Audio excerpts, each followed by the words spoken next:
Hey guys, welcome back to my YouTube channel. तो आज हम अपोथी सीरीज को फिर से कंटिन्यू करने जा रहे हैं। अगर आपने प्रीवियस चैप्टर्स की एक्सप्लेनेशन नहीं देखी है तो आप देख सकते हो, प्लेलिस्ट में अवेलेबल है असेंशन टू गॉड नाम से, और प्लेलिस्ट का लिंक डिस्क्रिप्शन में भी है, तो आप डायरेक्ट वहां पे क्लिक करके भी देख सकते हो। तो जैसे कि हमने प्रीवियस चैप्टर में देखा था, जी बोल रहा था कि ऐसे तो सिस्टर तुम अपने डोर को नहीं खोलते, आज क्यों खोल रहे हो, आज तुम बड़ा खुश लग रही हो। तो जी यूकन बोलती है कि मैं तुम्हारे एडवेंचर्स के बारे में सुनना चाहती हूँ जो कि टियानमिया टॉम ने तुमने किया है। तुम्हारी ट्रिप कैसे रही। जी बोल रहा था ये बड़ा बोरिंग थी, जो डाइस गेम थी वो एक्साइटिंग थी, बाकी मैं चैलेंज नहीं कर पाया जिस पर्सन को मैं करना चाहता था, और अंकल सभी ट्रेजर को ले गए। तो चैप्टर नंबर 132 की स्टार्टिंग होती है। जियूकिन बोल रही होती है, क्या जी जाओ जी, अगर तुम मुझे बता दोगे अपने ट्रिप के बारे में तो मैं अंकल को बोल लूंगी कि तुम्हें थोड़े से ट्रेजर रिटर्न कर दे। मैं सच्ची में जानना चाहती हूँ कि आउटसाइड वर्ल्ड में क्या चल रहा है। जी बोलता है, अच्छा, एक मार्शल आर्टिस्ट जो होता है वो ट्रेन करता है, चैलेंजेस को करता है, चाहे कुछ भी हो, चाहे वो कहाँ पे भी हो, वो फर्क नहीं पड़ता, चाहे तुम बाहर हो चाहे घर के अंदर हो। जो तुम्हारा ओपोनेंट होता है बाहर वो ज्यादा स्ट्रॉन्ग होता है, और वही बात होती है। जी जाओ जी बोलती है, वो तुम्हारे लिए ठीक है, ये सब कुछ मेरे लिए पॉसिबल नहीं है। मैं तो सिटी को भी नहीं छोड़ के जा सकती हूँ, जब से मैं पैदा हुई हूँ एक स्टेप भी नहीं लिया मैंने सिटी के बाहर, मैं यहाँ पे फंसी हुई हूँ। मैं सिर्फ क्लोज डोर के पीछे ही ट्रेन कर सकती हूँ और ये बड़ा बोरिंग है। जी बोलता है, हाँ तुम सही बोल रही हो। ग्रैंडपन बोले, तुम यहाँ वहाँ घूम सकती अगर तुम्हारी शादी हो जाएगी तो, पर मुझे ये चिंता कि तुम किसी के साथ में नहीं रहोगे अगर तुम्हारी शादी हो जाएगी तो। जी यूकिन बोलती है कि ये कैसे पॉसिबल है जी जाओ जी, ज्यादा मत सोचो तुम, चलो अंदर चलते हैं। फिर वो अंदर चल जाते हैं रूम के अंदर, और जी उसको सभी सुना रहा होता है जो भी ट्रिप में हुआ था। चूजी और उसके जो साथी होते हैं वो देख रहे होते हैं छुप के साइड से। चूजी बोल रहा था, ये सच्ची वही है क्या ये यंग लेडी जी फैमिली की, मैंने इसके बारे में तो कभी नहीं जानना और सोचा। तो वो उसका साथी है तो चूजी का, वो बोल रहा होता है कि इसका नाम जी यूकिन है, इसको यहाँ पे छुपाया गया क्योंकि इसके पास पर्पल पैसिव बॉडी है। एक्चुअली में जो जी जाओजी है वो अडोप्टेड है जी फैमिली के द्वारा, क्योंकि जो इसका नेचुरल टैलेंट और एबिलिटी है ताकि वो अपनी यंग लेडी के बारे में कवर कर सके कि वो है भी कि नहीं। जो जूलिंग सेक्ट है वो जी जाओजी को मैक्सिमम जगह पे लेके जाता है ताकि वो अटेंशन को अट्रैक्ट करे, और ऊपर से इसका रिलेशनशिप भी अच्छा है जी यूकिन के साथ। चूजी बोलता है, जी यूकिन अभी रेडी नहीं है, अगर मैं उसे अभी किडनैप करूंगा तो जो जूलिंग सेक्ट है वो ट्रबल कोज करेगा बड़े ज्यादा। मेरे को लगता है कि ये टाइम अभी इसे हम अपने प्लान को स्टार्ट कर देते हैं।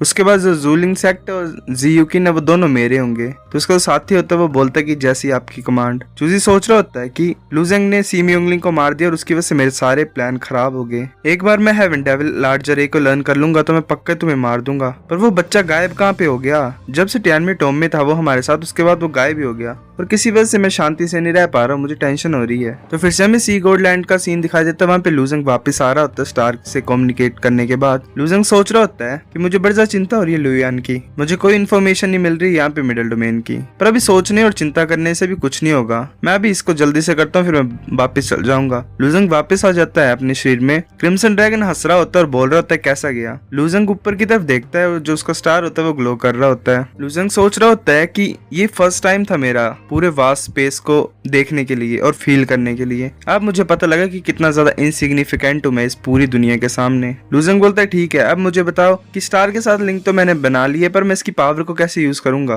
क्रिम्सन ड्रैगन बड़ा ज्यादा हैरान हो जाता है और बोलता है, क्या तुम सक्सीड कर गए हो। जब मैंने अपने टाइम पे किया था तो मुझे 5 साल लगे हुए थे, पूरे 5 साल में यहाँ घूम ही रहा था स्टार को फाइंड करने के लिए, और बड़ी ज्यादा जर्नी के बाद मैंने फाइनली फाउंड किया एक स्टार को जो मुझे एक्सेप्ट करना चाहता था। जो विल ऑन स्टार्स की वो ऑलमोस्ट इम्पॉसिबल है टेम करने के लिए, पाने के लिए, और जो चांस है एक्सेप्टेड होने का वो तो बड़ा ज्यादा काम है, तुमने ये कैसे किया। ग्रीन ड्रैगन बोलता है कि ब्रदर तुम भूल रहे हो क्या लूजेंग की फेट के बारे में। क्रिम्सन ड्रैगन बोल रहा था, लूजेंग अगर तुम्हें स्टार ने एक्सेप्ट कर लिया है तो मैं तुम्हें टीच करता हूँ कि तुम कैसे इसकी पावर को यूज कर सकते, जैसे कि स्टार मार्शल आर्ट्स में लिखा हुआ है। लूजेंग बैठ जाता है आइज क्लोज करके, और कुछ वर्ड्स जो होते हैं वो उसके अराउंड रोटेट कर रहे होते हैं, और लूजेंग का स्टार भी हमें दिखाई देता है। जो स्टार होता है उससे एक रे जैसी गिरती है वायलेट कलर की, वो लूजेंग को कवर कर रही होती है। लूजेंग फिर आइज को ओपन करता है और बोलता है कि ये तो वर्क कर रहा है। यहाँ पे 8 स्टाइल्स हैं जो पहले हाफ है स्टार आर्मर मैनुअल के। अगर मुझे फर्दर ट्रेन करना है तो मुझे चैम्बर को रेंट करना पड़ेगा। मैं नहीं दिखाना चाहता हूँ वैसे ये अनपैरेलल स्किल ऑफ कोड बाकियों को। लूजेंग फिर वहां से चल पड़ता है और टावर ऑफ सिन में आ जाता है, जहाँ पे फियर उसका इंतजार कर रही होती है। फियर देख रही होती है लूजेंग की तरफ, वो सोच रही होती है किस तरह की टेक्निक है जो ये लर्न कर रहा है। लूजेंग से जो ओवर रिलीज हो रहा होता है, फियर सोच रही होती है कि इसका जो फेंट ग्लो है इसकी बॉडी से जो रिलीज हो रहा है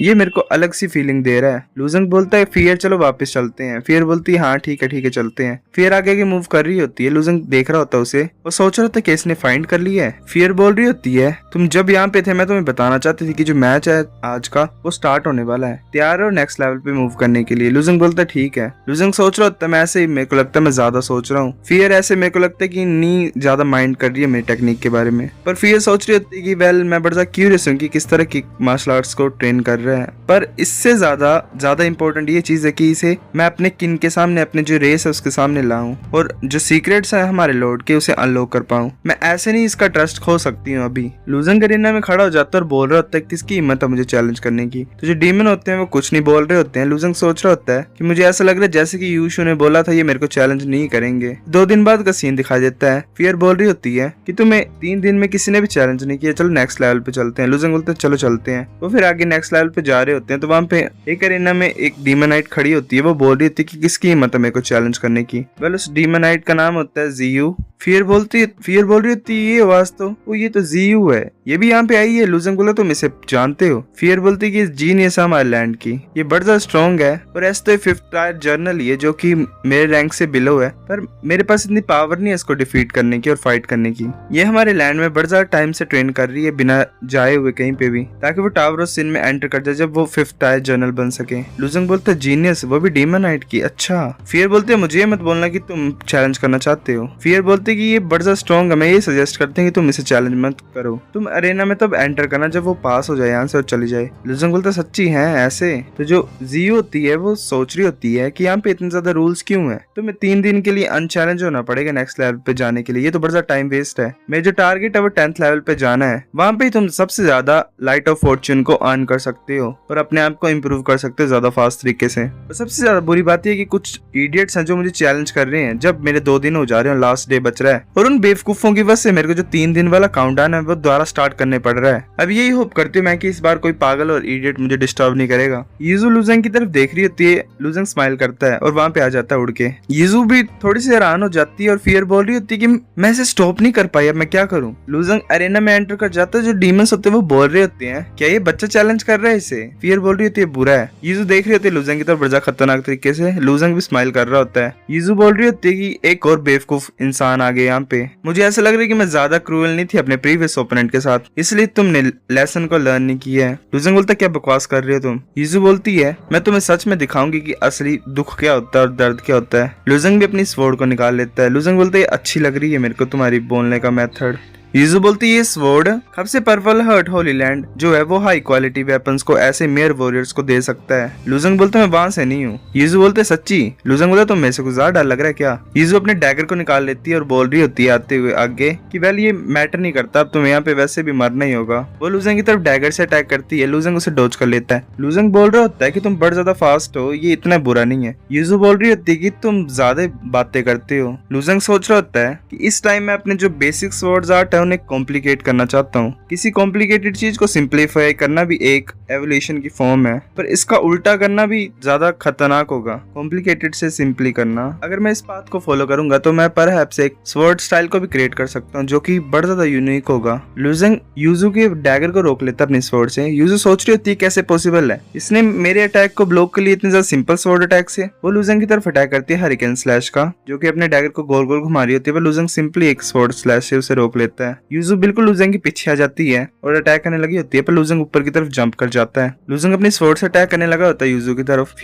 फियर भी देख रही होती है हैरानी से उसे और बोल रही होती है कि यहाँ पे पक्का कोई डेफिनेटली एक एल्डर होगा डीमनाइट का जो कि जीयू की तरफ देख रहा होगा। वेल मैं इसको यूज ही बोल रहा था, जीयू एक्चुअली। अगर लुजंग ऐसा करेगा तो उसके लिए बड़ा ज्यादा ट्रबल हो जाएगा। लुजंग अपनी स्वॉर्ड से यूजू को जोर से स्पैंक करता है। वेल बेशर्म है लुजंग भी। यूजू आगे की तरफ मूव करती है, मतलब गिरने वाली होती है, पर वो खड़ी हो जाती है। वेल वो बोल रही होती है कि तुम्हारी इतनी हिम्मत। वेल काफी शर्मा रही है। वेल लुजंग बेशर्म है। फिर वो अपनी स्वॉर्ड को यूजू के गले पे रख देती। यूजू बोल रही होती है कि मेरा क्लैन बदला लेगा अगर तुम मुझे मार दोगे तो। लुजंग बोलता है अच्छा, पर तुम तो ऑलरेडी डेड हो, मैं तुम्हें छोड़ दूंगा अगर तुम डिफीट को एडमिट कर लोगे तो। यूजू लुजंग की तरफ बड़ा खतरनाक तरीके से देख रही होती है। लुजंग भी देख रहा होता है उसकी तरफ बड़ा खतरनाक तरीके से। यूजू बोलती है मैं हार मानती हूँ। लुजंग फिर से लाइट ऑफ फॉर्च्यून को अब्सॉर्ब कर लेता है और सोच रहा होता है जो लाइट ऑफ फॉर्च्यून है वो भी मेरे को लगता है कि डिपेंड करता है तुम्हारे एनिमी के ऊपर।